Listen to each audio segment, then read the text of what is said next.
Big Brother, mainstream media, government cover-ups. You want answers? Well, so does he.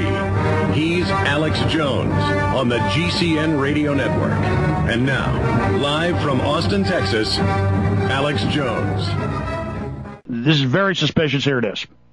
So is there no official explanation? No, none at all. In fact, the National Institute of Standards and Technology were due to publish a report in 2007 as to why the building collapsed. And they've had to delay it until 2009. And what did the BBC statement say then? BBC statement, the editor's statement, which is online, said... They've lost the tape. Yeah, they'd lost the original footage. I sense that you think there's a conspiracy here, but you might be right. Okay, there's the end of that. Jim Mars, what do you think about them apples? Well, as time goes by, excuse me, more and more information is coming out that just totally solidifies the idea that 9/11 was an inside job. In fact, in my mind, the only question now is, was this an event that was allowed to happen, like Pearl Harbor, or was this actually concocted and contrived and originated within our alphabet intelligence agencies, which, of course, have been connected to Al-Qaeda all along, dating back to the 80s, where they brought in the Saudi Al-Qaeda members to fight the Russians in Afghanistan. And then the Serbs.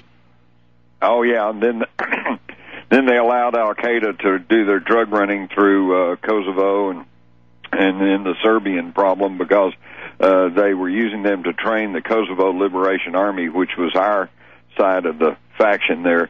So, you know, you've heard the old line, once CIA, always CIA. So I have seen nothing that proves to me that Al-Qaeda has actually ever been totally separated from our CIA. Of course, and then, as you well know, according to the official pronouncements of the perpetrators of 9/11, the vast majority of them were Saudi residents. And we all know, and it's been well known and undisputed, that the closest business and social friends to the Saudi royals and to the bin Laden family in particular was the Bush family. So it's just a little bit too close for comfort for my taste. The sock puppet, Zahari, number 2 Al-Qaeda, supposedly, who's got this incredible history of aiding the CIA. Let me just list some of these for people that are out there. If you go to prisonplanet.com, you can read the article that Paul wrote about this. Is this the neocon-friendly al-Zahari, a different person of the real al-Zahari who was reported to have been captured in Tehran in February of 2002? Is this the different al-Zahari to the one reportedly captured near the Pakistan-Afghan border in 2004? Or is this the same al-Zahari who, at the head of the Egyptian Islamic Jihad, fought for the CIA in Bosnia? Is this the same al-Zahari who, according to the January 2000 U.S. congressional testimony, was granted U.S. residence by the Immigration and Naturalization Service, sometimes almost impossible for many legitimate migrants to obtain? And then it just goes on and on. Is this the same guy that did this? Is this the same guy that did that?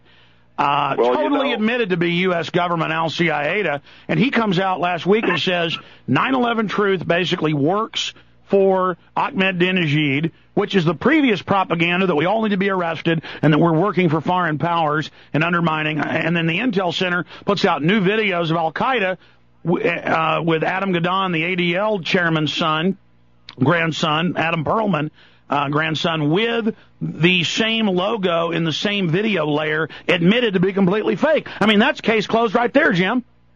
Yeah, absolutely right. And you've got to understand that Al-Qaeda translates as the base. A lot of people think that means references to their headquarters, but according to the information given by the British intelligence, it's the CIA computer base. That's what Al-Qaeda is, which means they can go in there and pull out any Arab mercenary they've got, give him any name they want, and, he's just another terrorist to us. But I'll tell you, the one that we really need to concentrate on is Abu Zabidah, who was captured in Pakistan in 2002. And at that time, Ari Fleischer, that was the White House press secretary, made a big deal out of his capture and said, by golly, we're going to make him talk. Well, they did. They tried torture, but it didn't work. But then they tricked him into thinking that they were sending these Saudi interrogators into him and thinking that would frighten him into talking. But when they showed up, when these U.S. Arab American Special Forces guys disguised as Saudi interrogators showed up, he was relieved, and he said, thank goodness you guys are here. And he began to tell them that he was actually working for 3 Saudi princes, and that his cutout was the Air Marshal Mir of Pakistan. So in other words, the Al-Qaeda was being ordered about and got their marching orders from Saudis, from these Saudi princes who are tight with the Bush family and the CIA. And so there's your connection right there. Yeah, let's be clear. This is like Russian dolls. For those that don't know what that is, it's the little oval dolls where there's a little bitty one and then a little bit bigger one, a little bit bigger one, a little bit bigger one, 10, 15 of them. One inside one, which is inside another, inside another. And let's get into your new book just briefly, and I'm going to come back for the next 40 minutes. Anything you want to cover, Jim, because you're a cornucopia of knowledge. Of course, former Fort Worth Star-Telegram crime reporter, been working the JFK scene since it happened. Got a new book coming out that I'm going to carry and that I'm super excited because you've gone to new levels exposing the Bush crime family and the Nazi connection. And that's what leads me to this point, because I'm going to be exploring this the next few weeks on air. The New World Order is like Eskimo art. For those that don't know what a new art looks like, I think it's really beautiful. You look at it, one direction it's a killer whale, another direction it's a bear, another direction it's a child, another direction it's a wolf, a husky, a caribou. I've got some Inuit art my folks have got when they're up in Alaska that's just, it's gorgeous. And every way you turn it, it looks like something else by design. And that's what I find with the New World Order. I mean, you can look at it from the angle of Zionists run the whole thing, and they are in every level and facet. Or you can look at it as Catholics run it all, and they're in every level and facet. Or you can look at it as it's Protestants, and they're in every level and facet. Or you can look at it as it's British in every level and facet. Or it's German in every level and facet. But at the top, it's all a select group through compartmentalization, through the Russian dolls, through that system within system within system. And that's what gives them almost invincibility, is because the public still looks at things as one group or another. And I think it's their key cloaking device or camouflage that they run through all the groups.